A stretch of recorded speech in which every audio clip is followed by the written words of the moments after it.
The crystal chandeliers glimmered above the grand dining hall, every table crowded with silk gowns, polished boots, and men who thought their money bought them the right to sneer. The waiter had just slipped a glass of Bordeaux into the hand of Karim Al-Rashid, the billionaire whose empire stretched across half the desert. Karim leaned back, his laughter sharp, his words low and curling in Arabic. A donkey could balance a tray better than this girl. His companions chuckled, expecting the waitress to shrink, to blush, to scurry away as though she hadn't understood. But the girl, Layla, paused. Her hand still balanced the tray, her eyes still lowered in courtesy. Then she raised them, calm and unflinching, her voice slicing through the air. "In your language," she said fluently, every syllable clear and steady, "a donkey might carry the load, but it cannot carry honor. And you, sir, are carrying neither." The laughter stopped. Utensils clattered against plates. The wealthy guests turned their heads one by one toward the slip of a woman who had just burned a billionaire with his own tongue. Karim's smile faltered. His dark eyes narrowed, not with rage at first, but with something else. Curiosity. "Who taught you to speak like that?" he asked, in English this time, his voice low enough to test her. Layla straightened, no tremor in her words. "My father taught me. A man you would have called a nobody." The hall was silent. The chandeliers seemed to hum, and in that silence, something irreversible shifted, not just in the room, but in Karim himself. He had meant to shame her. Instead, she had unmasked him, and he realized with a shock colder than the wine in his hand that this waitress was about to change his life. The night outside the Al-Rashid Tower was velvet dark, the city humming with neon and engines. But inside the banquet hall, the silence still pressed heavy, like a storm waiting to break. Karim had dismissed the musicians with a flick of his hand, though he didn't remember doing it.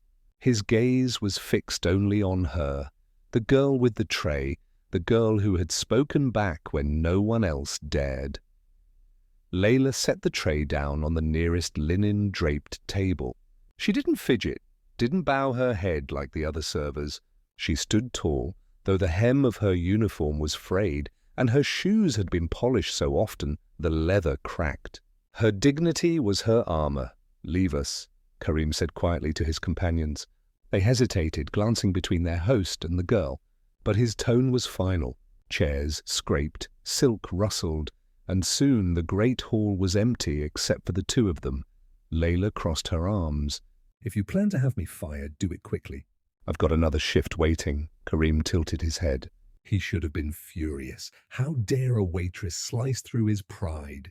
And yet anger wasn't what he felt. Something deeper stirred, something he hadn't felt since his youth, when honesty cut sharper than wealth. "You speak Arabic like you were born to it," he said. She didn't answer. He stepped closer, his polished shoes silent against the marble floor. "Where did you learn?" Her eyes flickered, not with fear, but with calculation, as though weighing whether to trust him with truth. "My father taught me under candlelight." He said words were more powerful than weapons. "I suppose he was right." Karim's lips twitched, almost a smile, but not quite. "And now you sling those words at me?" Layla's voice steadied. "I sling them at arrogance." "Not just yours." "Any man who believes money makes him greater." Her defiance struck something inside him, a memory of his own mother, teaching him scripture before he traded her lessons for the language of business and conquest. He saw the reflection of a younger Karim in her stubborn fire, and it unsettled him more than insults ever could. "Do you know who I am?" he asked softer now. "Yes," she said. "You're the man who forgot the meaning of respect." The chandelier light glimmered against his cufflinks as his fists curled at his sides, not from rage, but from a strange loss of control. For once, a woman wasn't playing the part he expected. She wasn't awed, wasn't begging, wasn't impressed, and instead of pushing him away, That truth pulled him toward her like a tide. He let out a long breath, one that trembled ever so slightly. Then perhaps you are the first in years to see me as I am. For the first time that night, Layla's eyes softened. Only for a second. But it was enough to change everything. Outside, the city thundered with life. Inside, a billionaire and a waitress stood alone in the hush of crystal and marble, neither knowing yet that tonight was not an ending, but the beginning of a story neither of them could have written for themselves. By morning, the story had already spread. Waiters whispered in the back corridors of the tower. Dishwashers passed it between clattering pans. And before long, even the kitchen maids repeated the tale in hushed awe, the waitress who answered back in the billionaire's own tongue. Layla walked into work with her head high, but the air was different now. Some colleagues gave her secret smiles of admiration. Others shrank away as if she had dragged danger on all of them. In places like this, standing up meant painting a target on your back. By noon, Karim's aides were buzzing with alarm. So the boarders heard, "This story will spread. If you don't act, people will think." "Think what?" Karim cut in, his tone sharp. "That I am not a god above reproach. Perhaps they should." The aides fell silent, exchanging nervous glances. Karim never spoke that way. He never questioned his own authority, never allowed a servant's words to linger. Yet here he was, pacing the length of his office. Her defiant eyes burned into his thoughts. That evening, Layla was called upstairs, not to be dismissed, as most assumed, but to serve in the executive dining room. Her hands trembled slightly as she laid out silver and crystal, for the stares of the other staff pressed on her back like knives. "Why her?" their glares asked. "Why not punishment?" When Karim entered, the room hushed. He ignored the businessmen, the advisers, even the foreign minister seated at the far end.